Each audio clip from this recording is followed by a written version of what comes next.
Hi hello welcome to our channel. నేను మీ సిరి. ఈరోజు మనం చెప్పుకోబోయే కథ మిసెస్ అగస్త్య పార్ట్ 40.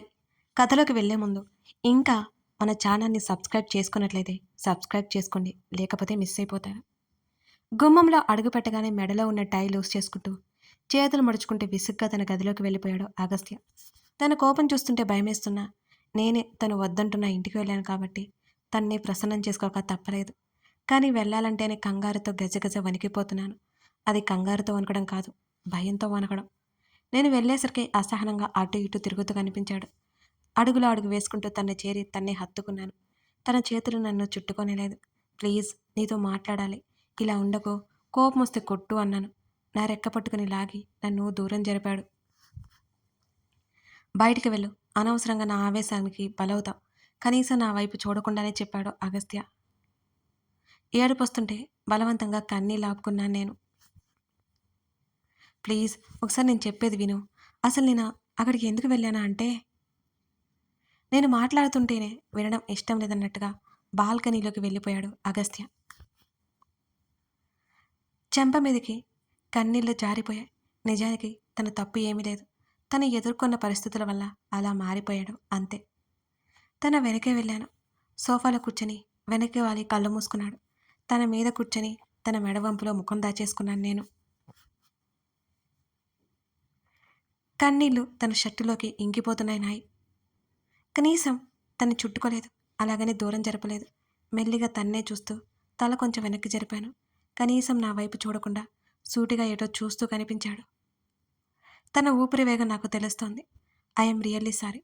నీకు ఇష్టం ఉండదు అని తెలిసినా వెళ్ళక తప్పలేదు. ఒకసారి నేను చెప్పేది విను అన్నాను. తన చెంప మీద నా చెయ్యి వేసి తన ముఖాన్ని నా వైపుకు తిప్పుకుంటూ. తన చూపులు సూటిగా ఉన్నాయి. తన కళ్ళల్లోకి చూడలేక కళ్ళు దించేశాను. అంతా తీక్షణంగా ఉన్నాయి తన చూపులు. నువ్వు నాతో చెప్పింది ఏంటి, చేస్తున్నదేంటి, ప్రశ్నిస్తున్నట్టున్నాయి అపరాధ భావం నాలో. తన మెడవంపులో ముఖం దాచుకున్నాను. తన చూపుల్లో తీక్ష్ణతని తట్టుకోలేకపోయాను. సారీ సారీ అంటుంటే నా నడుము అతని చేతుల్లో చిక్కుకుంది. తనిస్తున్న ఆ చిన్న బాధ కూడా నాకు చాలా చాలా నచ్చింది. నీతో మాట్లాడాలి, కానీ ఇప్పుడు కాదు, నువ్వు ఇప్పుడు వినే స్థితిలో లేవు. నేనేం చేసినా నీకోసమే అని అంటుండగా నన్ను సోఫాలో పక్కకి నెట్టేశాడు. అలాగే ఒకవైపుకి ఉండిపోయాను కన్నీళ్లు కార్చేస్తూ. ఇంకా నా నడుము నుంచి కాళ్ళ వరకు తన ఒడిలోనే ఉంది నా శరీరం. నా నడుము మీద డ్రెస్ పక్కకి తొలగిపోయింది. అర్థం అవుతూనే ఉంది నాకు. తన చేతితో మెల్లిగా తడిమాడు. అప్పటికే తన పట్టుకు అక్కడ విపరీతమైన నొప్పిగా ఉంది. తన తడి పెదవులు తాకగా ఇంకా గట్టిగా కళ్ళు మూసేసుకున్నాను. తను కలిగించిన బాధకి నేనే ఊరట కలిగిస్తున్నాను. తన కోసం నేను ఇలా చేస్తున్నా తన కోపం పటాపంచలైపోయిందని నాకు అర్థమైంది. నేను బాధపడితే నాకంటే ఎక్కువ తను బాధపడతాడు. ఆ విషయం నాకు తెలుసు. అలాగే ఉండిపోయాను. నా రెక్క పట్టుకుని లేపి కూర్చోబెట్టాడు. యథావిధిగా తన ఒడిలో కూర్చొని కళ్ళు కిందకి దించేశాను. తన వైపు చూసి ధైర్యం చేయలేదు నేను. నాకు ఎప్పుడూ కోపం తెప్పించే పనులే చేస్తావు. ఎందుకు నువ్వు అనవసరంగా హట్ అయ్యేలా చేస్తావు? చివరికి నేనే బాధపడేలా చేస్తావు. ఒకసారి చెప్తే అర్థం కాదా నీకు అని అడిగాడు అగస్త్య. మాట్లాడు, గద్దించాడు. మెల్లిగా కళ్ళెత్తి చూశాను. నా కళ్ళు ఇంకా తడిగానే ఉన్నాయి. నా చెంపల మీద కన్నీటి గుర్తులు తన పెదవులతో చెరిపేశాడు. అప్పుడే ప్రేమ, అప్పుడే కోపం, అప్పుడే బాధ, అన్నీ సమపాలలోనే రంగరించేస్తాడు. సారీ అన్నాను తన్ని హత్తుకోవడానికి ముందుకెళ్తూ. నా నడుం పట్టి ఆపేశాడు. పదే పదే సారీ చెప్పావంటే చస్తావు అని అన్నాడు కోపంగా. తప్పు చేశాను కదా, చెప్తున్నా, తెలిసే చేశావు కదా, అలాంటి తప్పులు ఎక్స్క్యూజ్ చేయను నేను అని వెంటనే అన్నాడు తను. హత్తుకోకుండా చేసి దూరం పెట్టేశాడు రాక్షసుడు. తన చెంపల కింద చేతులు పోనిచ్చి కోపంగా ఉందా ఇంకా, పాపం కదా నేను, నీ శనరొట కదా, ఇలా దూరం పెట్టొచ్చా, తప్పు కదూ అన్నాను మూతి ముడిచి తన కళ్ళలోకి చూస్తూ. ఆహా అన్నాడు కన్నింగ్ స్మైల్ ఇస్తూ. ఆ కన్నింగ్ స్మైల్ చూడగానే నా గుండె దడదడలాడింది. అవును పాపం, అస్సలు దూరం వద్దు మన మధ్య అంటూ తన కళ్ళు చేస్తున్న మాయకి ఏదో తేడా కొట్టింది నాకు. అప్పటి వరకు నా నడుము పట్టుకున్న తన చేతులు నేరుగా నా చర్మాన్ని స్పృశిస్తున్నాయి. గుటకలు మింగుతూ చూశాను నేను తన వైపు. దూరం వద్దు కదా అని అన్నాడు అలాగే చూస్తూ తను. అంటే అది, అది అంటున్న మాటలు రావట్లేదు నాకు. ఏంది? నా జుట్టులో ముఖం దాచుకొని, నా శరీరపు సువాసనలో గాఢంగా పీల్చేస్తున్నాడు తను. నా కంఠం మీద రాస్తున్నాడు. ప్లీజ్ అన్నాను వణికిపోతా. దూరం పెట్టొద్దు అంటున్నావు కదా, దగ్గర చేసుకుంటున్నా అని అనగానే నా గుండె ఒక్కసారిగా జల్లుమంది. రావణ్ అని భయంగా అన్నాను. నా చేతులు తనని దూరం నెట్టేస్తున్నా. కాసేపటికి తను పనులు ఆపేసి చేతులు కట్టుకుని నన్నే చూశాడు. మౌనంగా తన మీద నుంచి దిగి పక్కన కూర్చున్నాను నేను. తన వైపు చూడలేక కళ్ళు కిందకి దించాను. నాకు చాలా కోపం వస్తుంది, వెళ్ళిక ఇంటికి అని అన్నాడు సీరియస్గా. నా సారీ యాక్సెప్ట్ చేయవా అని అడిగాను మెల్లిగా తల తిప్పి తన వైపు చూస్తూ. అస్సలు యాక్సెప్ట్ చేయను. అక్కడి నుంచి లేచి గది లోపలికి వచ్చాడు. ఎందుకని అంటూ వెనకే వెళ్ళాను నేను కూడా. ఇన్ని మాటలు చెప్పావు కానీ మరోసారి ఆ ఇంటికి వెళ్ళను అని నువ్వు చెప్పట్లేదు అని అన్నాడు తను.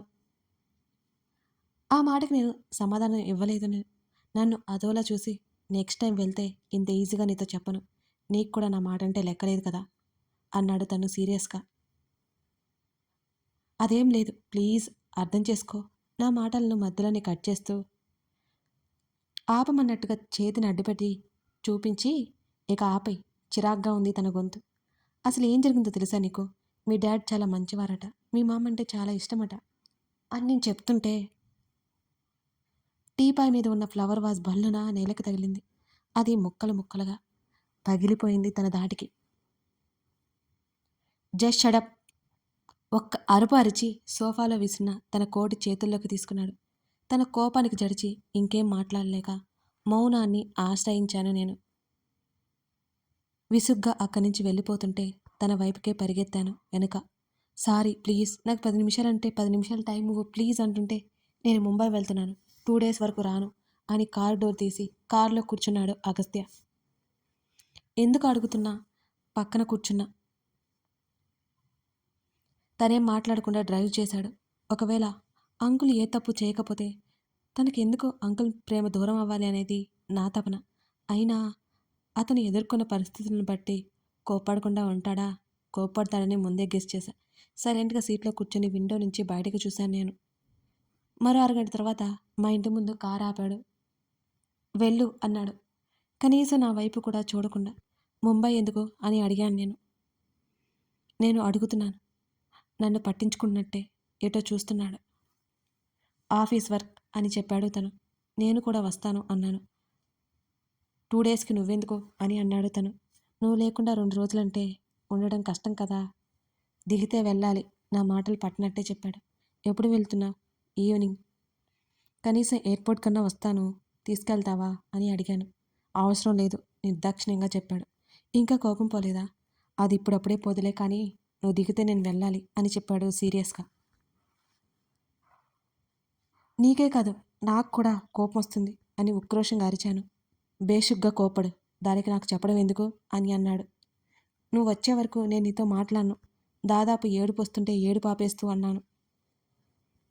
ఆల్ ది వెరీ బెస్ట్ అని ముందుకు కారు దిగితే నేను వెళ్ళాలి అని తను అనగానే ఉక్రోషంతో కారు దిగి గట్టిగా శబ్దం వచ్చేలా కారు డోర్ వేశాను.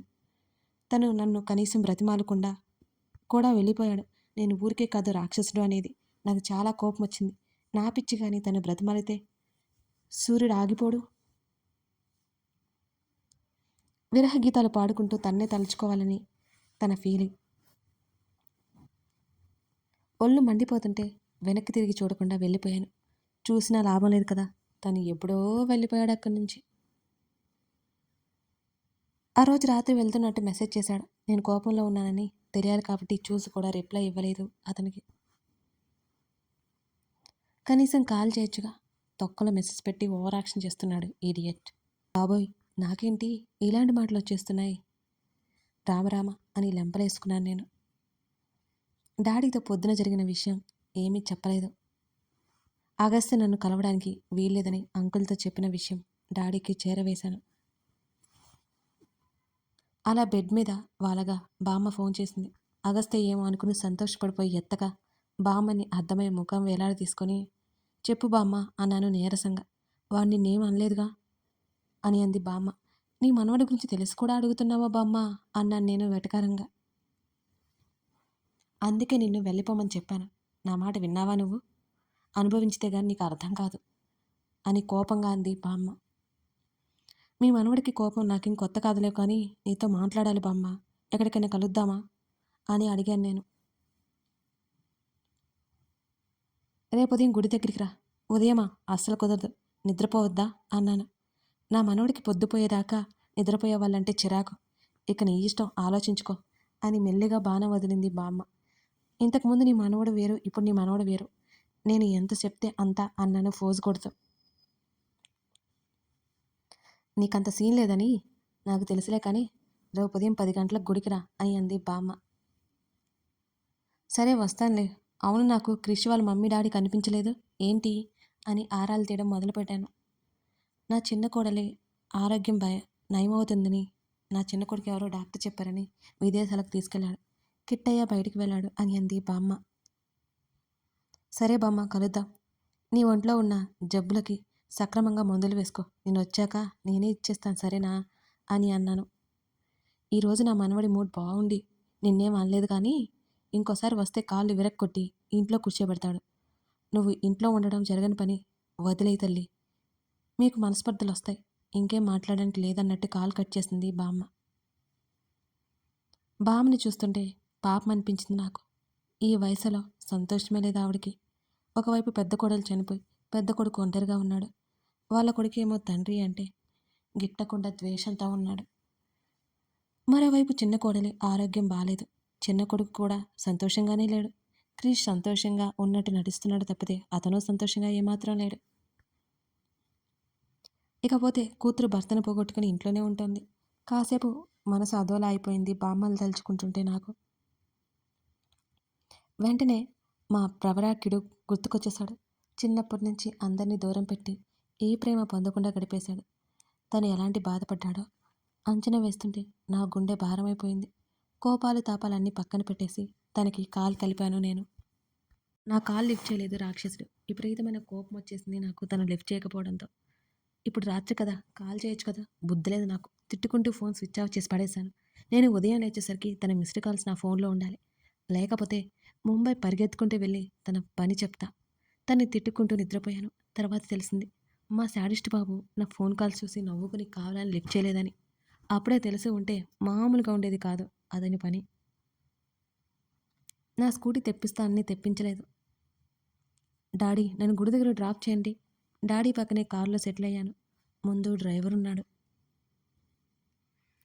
చిన్నగా నవ్వి నా బేబీకి ఈ మధ్య ఇంత మంచి అలవాట్లు ఎలా వస్తున్నాయి అని డాడీ కళ్ళెగరేస్తూ అడిగాడు. మనకి ఎప్పుడు రావాలి డాడీ ఆ అలవాటు? బామ్మగారు గుడికి వస్తున్నారు, కలుద్దామని వెళ్తున్నా, అంతే సింపుల్ అని కన్ను గీటాను. నా మాటకు నవ్వేస్తూ మీ అమ్మాయి అయితే మనలా ఉండదు. నీకన్నీ నా లక్షణాలే. మీ అమ్మ వారానికి 2 సార్లు గుడికెళ్ళి ఇంట్లో రోజు పూజ చేస్తుంది. విపరీతమైన భక్తితో నన్ను చంపేస్తుంది అని డాడీ నవ్వేశారు. అప్పటికి ఇప్పటికీ అమ్మని తలుచుకున్నప్పుడు డాడీ కళ్ళల్లో మెరుపు నా చూపు దాటిపోదు. అంతలోనే డాడీ కళ్ళల్లో తడి కూడా నేను చూస్తూనే ఉంటాను ఎప్పుడు. మా మమ్మీ అంటే డాడీకి ఎంత ఇష్టమో నాకు బాగా తెలుసు. నా చిన్నప్పుడే మమ్మీ చనిపోయినా నన్నే చూసుకున్నారు కానీ సెకండ్ మ్యారేజ్ చేసుకోలేదు. చేసుకోమని అందరూ అంటారు. నా కోసం సెకండ్ మ్యారేజ్ చేసుకోకపోవడం కాదు, మా మమ్మీ స్థానం ఎవరికి ఇవ్వలేకపోయారు. అప్పటి నుంచి రాత్రింబవళ్ళు కష్టపడి ఒక స్టేటస్కి వచ్చారు. మా డాడీ గురించి గర్వంగా చెప్పుకుంటాను నేను. ఆ పనికిమాలిన రామ్ వల్ల మా డాడీ చావు బ్రతుకుల మధ్యకు వెళ్ళారు. ఆ క్షణంలో నా లైఫ్ అంటే ఏంటో నాకు తెలిసింది. బేబీ గుడొచ్చింది అని డాడీ అనగానే ఆలోచనల నుంచి బయటకు వచ్చి డాడీ బుగ్గ మీద ఓ ముద్దిచ్చి సీ యూ సూన్ డాడీ అని చెప్పేసి కారు దిగాను. చిన్నగా నవ్వి వెళ్ళిపోయారు డాడీ. నేను వెళ్ళేసరికి దర్శనం చేసుకుని గుడి ఆవరణలో కూర్చుని ఉంది బామ్మ. డైరెక్ట్గా బామ్మ పక్కన సెటిల్ అవుతుంటే ఆపేస్తూ దర్శనం చేసుకుని రమ్మని బలవంత పెట్టింది. డాడీని అలా చేసిన దేవుడు అంటే నాకు ఇష్టం ఉండేది కాదు. బామ్మ కోసం వెళ్ళాను. ఆ తర్వాత బామ్మ పక్కన సెటిల్ అయ్యాను.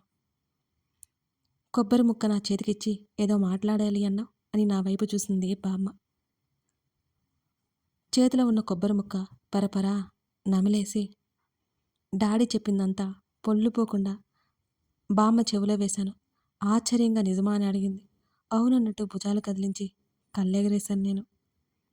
కథ కొనసాగుతోంది. నిజంగానే చక్రవర్తి తప్పు చేశాడా? లేకపోతే అగస్త్య పొరపాటు పడుతున్నాడా? శ్రీధ శ్రీధ ఏమి తెలుసుకుంది? బామ్మ ఇంకేం చెప్పబోతుంది? శ్రీధ వాళ్ళ సమస్యని సాల్వ్ చేయగలదా? అగస్త్య శ్రీధర పెళ్ళి ఎప్పుడు? ఇవన్నీ తెలియాలి అంటే తర్వాత భాగం చూడాల్సిందే. లైక్ చేసి కామెంట్ చేయడం మరవకండి.